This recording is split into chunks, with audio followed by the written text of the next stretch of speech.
ధర్మపీఠం ప్రేక్షకులకి నమస్కారం.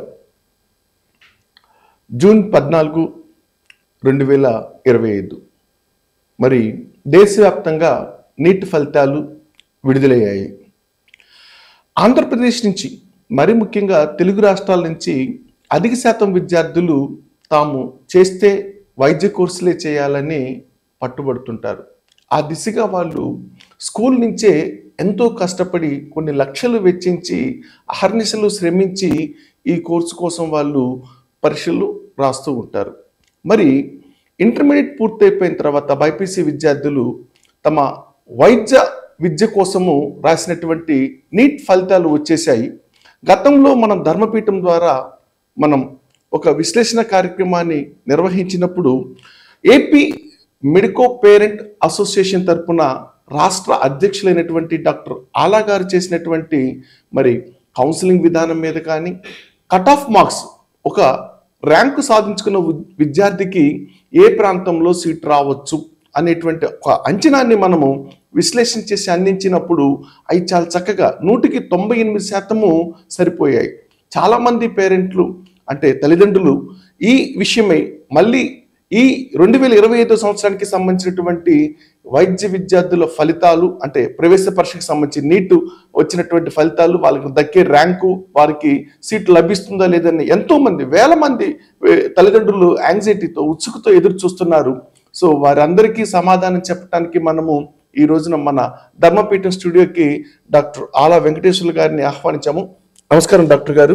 నమస్కారం సార్. మీరు గుంటూరు నుంచి ఒక వైద్యుడిగానే కాకుండా వైద్య విద్యార్థులకి సహాయం చేయటానికి అటు న్యాయపరంగా కానీ ఇటు విద్యాపరంగా కానీ మీరు వృత్తితో పాటుగా ప్రవృత్తిగా దీన్ని ఎంచుకొని కార్యరంగంలో ముందున్నారు. సో ఇప్పుడు 2025 నీట్ ఫలితాలలో మన రాష్ట్రం నుంచి విద్యార్థుల ప్రతిభ ఎలా ఉంది, అసలు ఈ విద్యార్థులకి మనకి ఆ సీట్లు దక్కేటువంటి అవకాశాలు ఎలా ఉన్నాయో కాస్త వివరిస్తారా? అందరికీ నమస్కారం అండి. ముఖ్యంగా ఈ సంవత్సరం నీట్లో విజయం సాధించినటువంటి విద్యార్థులకు నా అభినందనలు. గత సంవత్సరంతో పోల్చుకుంటే ఈ సంవత్సరం ఆంధ్రప్రదేశ్ నుంచి క్వాలిఫై అయినటువంటి విద్యార్థుల సంఖ్య తక్కువగా ఉంది. అందులో నేషనల్ వైడ్గా మన రేషియో తీసుకున్నట్లయితే అది కూడా తగ్గిపోయింది. యాక్చువల్గా నేషనల్ వైడ్గా లాస్ట్ ఇయర్ 24 లక్షల పైచలకు ఎంట్రన్స్ రాస్తే ఈ సంవత్సరం రాసింది 22 లక్షల మంది రాశారు. అట్లానే అదే నిష్పత్తిలో రాష్ట్రంలో కూడా తగ్గారు. అయితే జాతీయ స్థాయిలో గత సంవత్సరంలో 3.3% ఆంధ్రప్రదేశ్కి చెందినటువంటి విద్యార్థులు ఉంటే ఈ సంవత్సరం అది జస్ట్ 3%కి వచ్చింది. అంటే దాదాపు 10% స్టూడెంట్స్ తగ్గారనమాట. దానివల్ల లాస్ట్ ఇయర్ ర్యాంక్స్కి ఈ సంవత్సరం ర్యాంక్స్కి నియర్లీ 10 to 15% వేరియేషన్ వస్తుంది. అంటే మనం ఎక్కువ ఏంటంటే చాలామంది ఇక్కడ ఒక అలవాటు అయిపోయింది ఏంటంటే తెలుగు విద్యార్థుల్లో ఏ మార్కులకి ఏ కట్ ఆఫ్ మార్క్స్ అడుగుతున్నారు.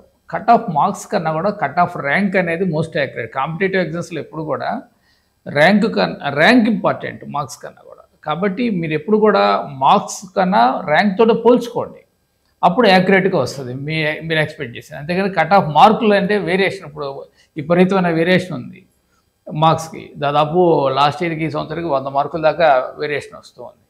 కాబట్టి మార్క్స్ని పక్కన పెట్టేసి ర్యాంక్ వైజ్ చూసినట్లయితే గత సంవత్సరం ఏ ర్యాంక్స్ వచ్చినాయో దానికి కనుక మీరు నియర్లీ 10 to 15% యాడ్ చేసుకుంటే, ఫర్ ఎగ్జాంపుల్ 1,00,000 ర్యాంక్ వరకు లాస్ట్ ఇయర్ వచ్చింది అనుకోండి, మనం 10 to 15% అంటే 1,10,000 నుంచి 1,15,000 వరకు రావచ్చు అన్నమాట. ఆ విధంగా క్యాలిక్యులేట్ చేసుకోవాలి. ఆ విధంగా క్యాలిక్యులేట్ చేసి మనం ఏ ప్రాంతంలో ఎంతవరకు ఏ కట్ ఆఫ్ ర్యాంక్ దాకా వస్తుంది అనేది ఇప్పుడున్నటువంటి సమాచారం ప్రకారం ఇచ్చాం. అంటే దీనికి కంప్లీట్గా మనం 98% యాక్యురేట్ రావాలంటే ఇంకా కొంత సమాచారం అవసరం. అదేంటంటే మన స్టేట్ రిజల్ట్స్ రావాలి. స్టేట్ వైడ్గా మన విద్యార్థులు ఎంతమంది ఉన్నారు అనేది రావాలి. ఆ తర్వాత మనం అప్లై చేసిన తర్వాత ఇప్పుడు ఆల్ ఇండియా ర్యాంకులో ఏమవుతుందంటే ఓబీసీలు ఇక్కడ ఆంధ్రప్రదేశ్లో ఉన్నటువంటి బీసీలు అందరూ కూడా ఓబీసీ కింద రారు, కొంతమందే వస్తారు. కాబట్టి ఇక్కడ ఆ బీసీలు ఎంతమంది ఉన్నారు ఏంటనేది స్పష్టంగా తెలియదు అనమాట. ఇక్కడ ఓబీసీల వరకే తెలుస్తుంది కానీ టోటల్గా బీసీ కేటగిరీ వైజ్ ఉండరు. కాబట్టి ఇవన్నీ డేటా కరెక్ట్గా రావాలంటే ఏంటంటే ఇంకా చాలా టైం పడుతుంది అనమాట. ఆ యూనివర్సిటీ నుంచి యూనివర్సిటీకి అప్లై చేసుకున్న తర్వాత వాళ్ళు కేటగిరీస్ ఇచ్చిన తర్వాత ఆ ఫైనల్ లిస్ట్ వచ్చినాక అప్పుడు దాదాపు మనం 98% యాక్యురేట్గా చెప్పొచ్చు. ప్రస్తుతం అయితే మోర్ దాన్ 90% యాక్యురేట్గా చెప్పేదానికి అవకాశం ఉంది ఇప్పుడున్న డేటా ప్రకారం. అయితే దీని ప్రకారం ఎనాలిసిస్ చేసి లాస్ట్ ఇయర్ దాన్ని పోల్చుకుంటూ దీన్ని ఎక్స్పెక్టెడ్ ర్యాంక్స్ని మనం ఇవ్వటం జరిగింది. ఏయూ రీజియన్లో వచ్చేసి జనరల్ కేటగిరీ కానీ ఈడబ్ల్యూఎస్ వాళ్ళని తీసుకున్నట్లయితే దాదాపు 81,000 దాకా రావచ్చు. ఆ తర్వాత బీసీఏ 1,33,000 దాకా కూడా వచ్చేందుకు అవకాశం ఉంది. బీసీబీ వచ్చేసి 1,47,000 దాకా కూడా రావచ్చు అనమాట. బీసీసీ వచ్చేసి 1,21,000 దాకా రావచ్చు. బీసీడీలో కాంపిటీషన్ దాదాపు జనరల్ కేటగిరీ తోటి కుడియాడంగా ఉంటుంది, అది 89,000 వరకు వచ్చేదానికి అవకాశం ఉంది. బీసీఈ వీళ్ళకంటే ఇప్పుడు ఈ గవర్నమెంట్ సీట్లు ఈ ప్రైవేట్ మెడికల్ కాలేజీలు ఉంటాయి, ప్రత్యేకంగా ఏంటంటే మైనారిటీ కాలేజెస్ కూడా వాళ్ళు మైనారిటీలకు ఇస్తారు కాబట్టి కొంచెం వాళ్ళ కాంపిటీషన్ తక్కువగా ఉంటుంది అనమాట. 2,50,000 దాకా కూడా ఏయూ రీజియన్లో మైనారిటీలకు వచ్చేదానికి అవకాశం ఉంది. ఆ తర్వాత ఎస్సీ కేటగిరీ వచ్చేసి 2,08,000 దాకా రావచ్చు. తర్వాత ఎస్టీ కేటగిరీ వచ్చేసి 2,90,000 దాకా కూడా వచ్చేదానికి అవకాశం ఉంది. ఇది ఏయూ రీజియన్ వరకు తీసుకుంటే.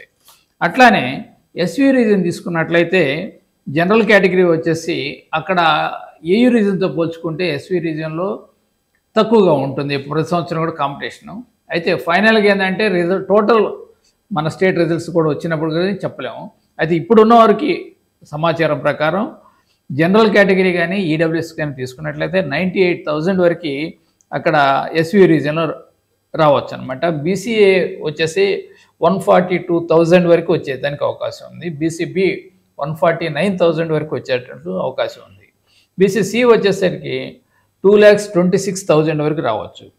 బీసీడీ ఏయూ రీజియన్తో పోల్చుకుంటే ఎస్యూ రీజియన్లో బీసీడీకి కాంపిటీషన్ చాలా తక్కువ ఉంటుంది. అక్కడ వచ్చేసి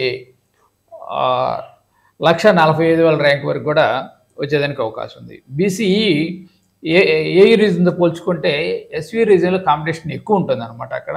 అందుకని అక్కడ 1,80,000 వరకు మాత్రమే వచ్చేదానికి అవకాశం ఉంది. ఎస్సీస్ తీసుకున్నట్లయితే 2,27,000 దాకా ఎస్యూ రీజియన్లో రావచ్చు. ఎస్టీస్ దాదాపు 3 లక్షల ర్యాంక్ వచ్చినా కూడా వచ్చేదానికి అవకాశం ఉంది ఎస్యూ రీజియన్లో.